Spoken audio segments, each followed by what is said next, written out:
गायत्री देवता भगवान शंकर पार्वती राधात्मक देवता सीतारक्षण आचरणार्थम मनोवांछाफल सिद्धिरस्तु अग्निहोत्री भव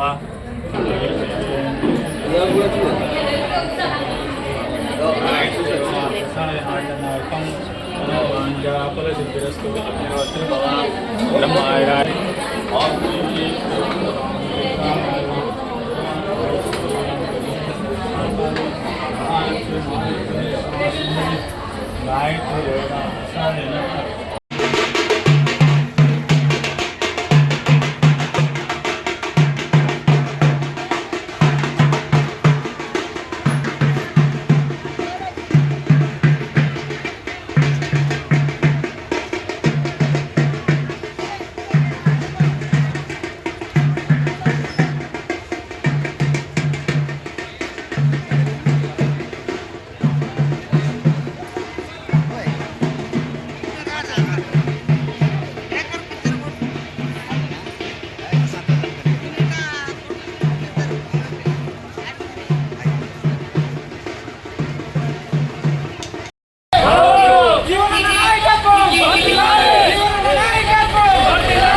న్యాయమే నారా బాబు ఏ పార్టీ ఆ పార్టీ ఉండాలి కానీ ఓ పార్టీ వచ్చి ఓ పార్టీ గుర్తించకపోతారు కదా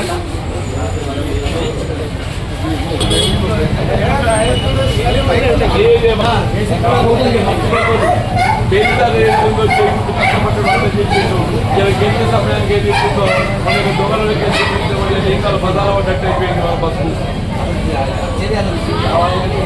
గెలిపించాలి మనల్ని గుర్తు ఏదైనా కానీ మానేసి జీవన్ రెడ్డి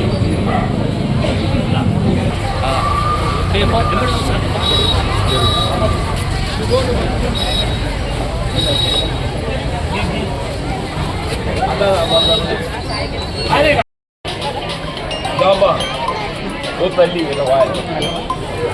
ఫోటోగా ఏంటి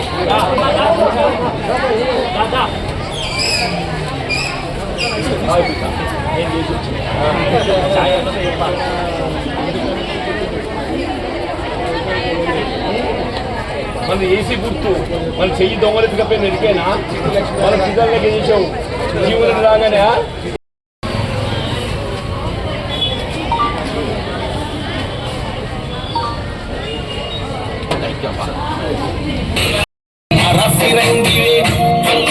చీకటి చీల్చే యుద్ధ భూమి పొద్దు పొడుగువే శుద్ధముఖాల పీకలు పిసికయ్య చూలు వేసిన సిద్ధమైన జీవన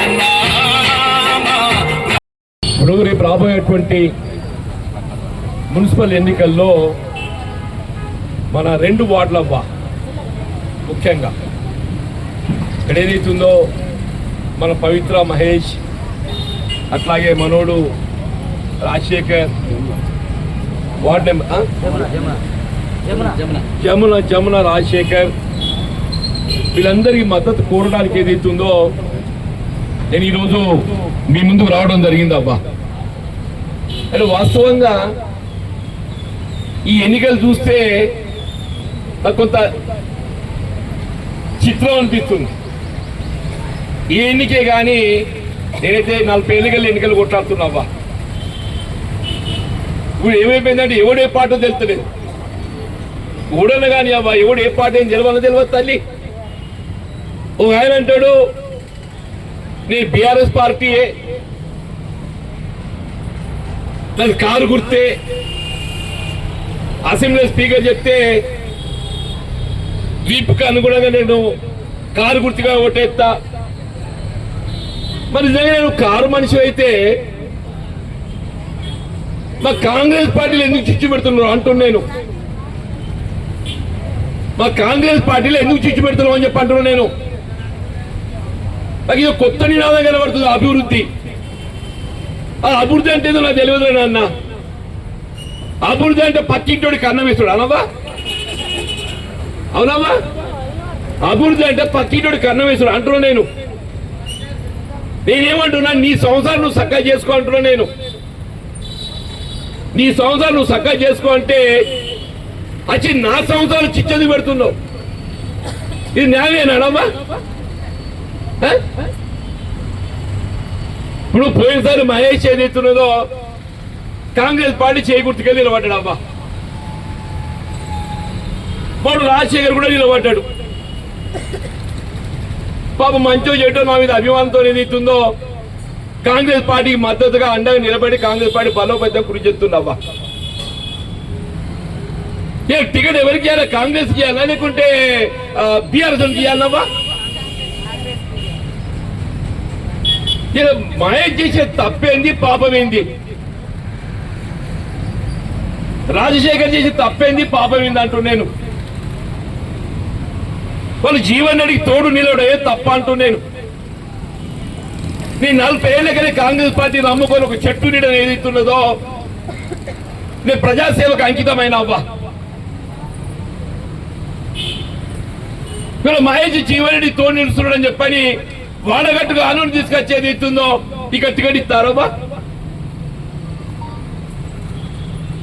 రాజశేఖర్ ఏదైతుందో పాపం మా ఊరు చుట్టూరుగా ఉన్నది నాకు దగ్గరోడు కాంగ్రెస్ పార్టీ చెప్పని నేను అనుకుంటే అది కూడా అల్లే సాగరట వాడు కారు గుర్తుతో గెలిచే వాడికి వచ్చి చేయి గుర్తిస్తారబ్బా. న్యాయమైన మీరు చెప్పండి అబ్బా. మరి నేనేం చెయ్యాలి? నేనేం చెయ్యాలి అని అడుగుతున్నా మిమ్మల్ని.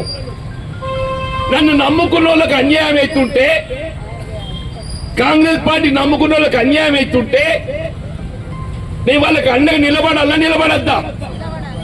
చెప్పుడు తల్లి అంటూ నేను. వాళ్ళు కేవలం నన్ను నమ్ముకొని కాంగ్రెస్ పార్టీ నమ్ముకొని రాహుల్ గాంధీ ఆలోచన విధానానికి అనుగుణంగా నడుస్తుంటే కొన్ని రాత్రిపూట దొంగలు పడ్డట్టు ఏదైతున్నదో మన చేకూర్చి ఎత్తుకపోయి మన బజార్లో పెడితే ఇవాళ మరిగా పోరాటమే ఏకైక అంతిమ నిర్ణయం అని చెప్పంటున్నాడు. ప్రజలు అంతిమ న్యాయ నిర్ణేతలు. ఎవరు ఏం చేయాలి? ప్రజలు అంతిమ న్యాయ నిర్ణేతలు అని చెప్పంటున్నాను నేను. నాకు ఆశ్చర్యం ఏమనంటే అభివృద్ధి అంటాడయా. అభివృద్ధి అనేది రాజ్యాంగం ఇచ్చిన పౌర హక్కు.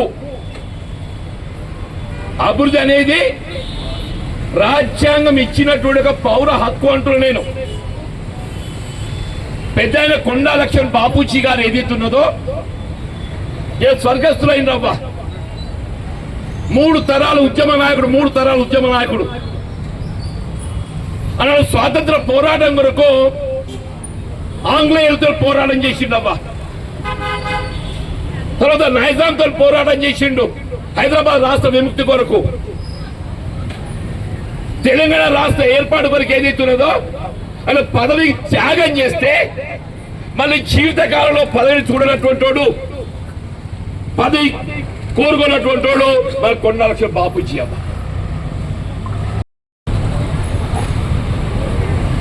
పార్టీలు మాత్రం అభివృద్ధి అవుతుందమ్మా? చెప్పుడు తల్లి. నేను ఏదైతుందో 2014లో తెలంగాణ అప్పుడు అంతా రాష్ట్రమంతా టీఆర్ఎస్ గెలిచిందబ్బా. మీ అందరి పుణ్యం ఏదైతుందో మీ సహకారంతో నేను కాంగ్రెస్ పార్టీ ఎమ్మెల్యే గెలిచినబ్బా. మరి జగిత్యాల నియోజకవర్గ అభివృద్ధి రాజ్యాంగం నాకు ఇచ్చిన పౌర హక్కు అంటున్నాను నేను. ఆ పౌర హక్కులో భాగంగా జగిత్యాల నియోజకవర్గ అభివృద్ధి కొరకు ఏదైతున్నదో బోర్నపల్లి దగ్గర వంత నిర్మాణానికి ఇదే కేసీఆర్ గారితో ముఖ్యమంత్రిగా ఆయన 70 కోట్లు మంజూరు చేపించిన. నా 70 కోట్లు ఇచ్చిందని చెప్పని పోయిన పక్కన కూర్చోమంటావా నన్ను? నేను 70 కోట్లు చేసిన ఇంట్లోకి వెళ్ళి ఇచ్చిండా? ప్రభుత్వము ప్రజల హక్కు, ప్రజల సొమ్ము. 4 దశాబ్దాల ప్రజాగీతులు ఉన్నావా?